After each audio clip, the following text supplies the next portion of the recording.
Hey everybody, Jim King back out here in P Hill, Pleasant Hill, Missouri. Videos yesterday Mike shot showing the level up against this wall. This wall was leaning in about 6 inches. And we brought it back. It's perfectly vertical now. And before we're done here with the video, we'll come over and show the video on the 6 foot level. Everywhere you put it, it's dead on.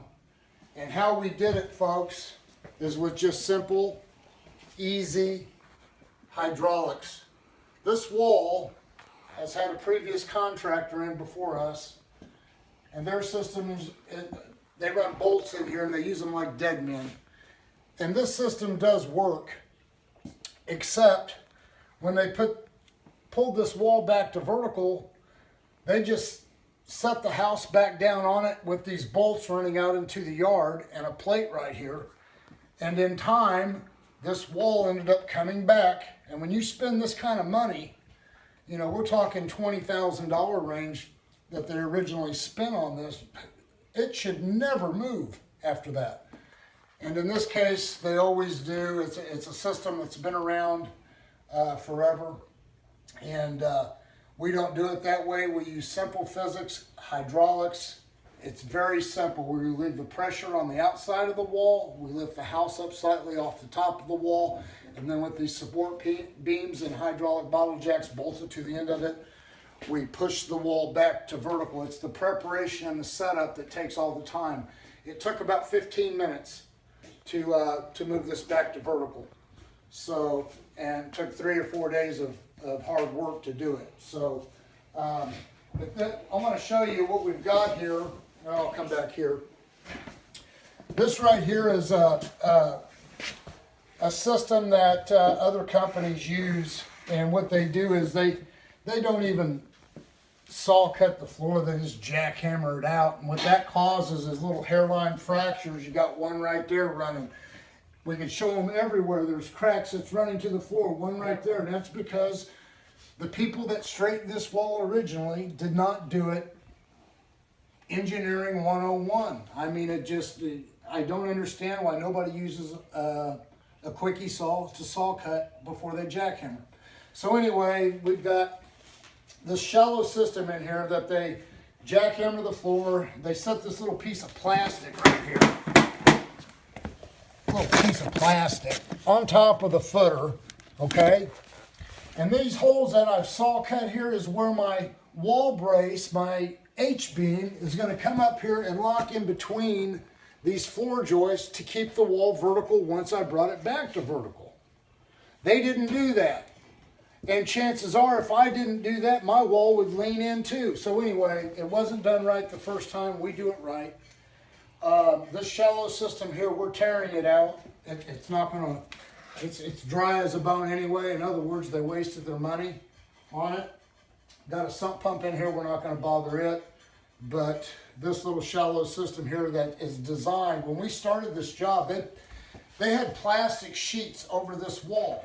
They didn't repair any cracks whatsoever. We've got horizontal, vertical cracks running all through this wall from end to end. They didn't repair any of those. They put a plastic sheet over this. And when it rains and water infiltrates through the crack, it runs down. It runs down behind that little lip right there.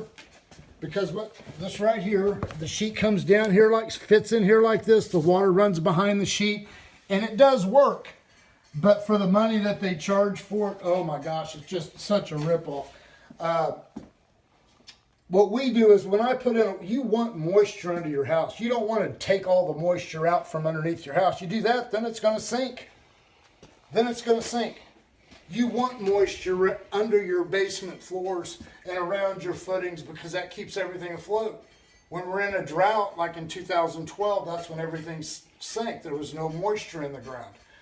And so they called King Piers and come back and raise these houses.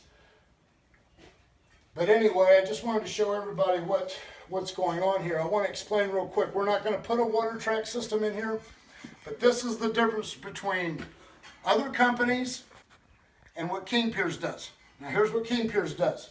We will come in here and chalk a line 2 feet out from the wall at the floor and saw cut the floor all the way through. It's only 3.5, 4 inches thick. We jackhammer that out. Then we'll go down, we'll find the footing. We go down 2 feet below the footing.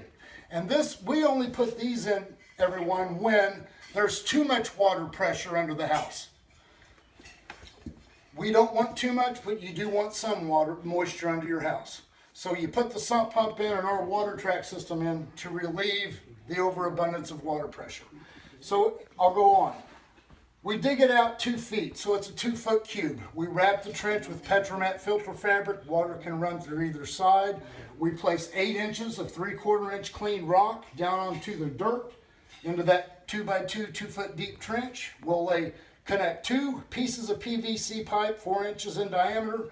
We'll drill a 3/8 inch hole into the pipe on top about 1 foot apart and all the way through the sides about 1 foot apart. We lay that on top of the 3/4 inch clean rock. We'll lay more 3/4 inch clean rock over that. When we get it about 4 inches from the floor, we'll wrap Petromat over the rock and concrete it flush to the wall like it was when it was built. That way, that is the proper way to do it. So this little system right here, it actually does work, but they're not solving the problems. By the time you pay for this, in comparison to repairing the cracks that were leaching water in, it would have been much cheaper and better for the house and better for the foundation and better for the bank account of the homeowners to epoxy inject the crack rather than go through all this. So for all your foundation piering needs, get a hold of us, 816-288-4373. You can always go to our website, kingpiers.com. Check us out on YouTube, our YouTube channel, and Facebook, King Piers LLC. Thank you.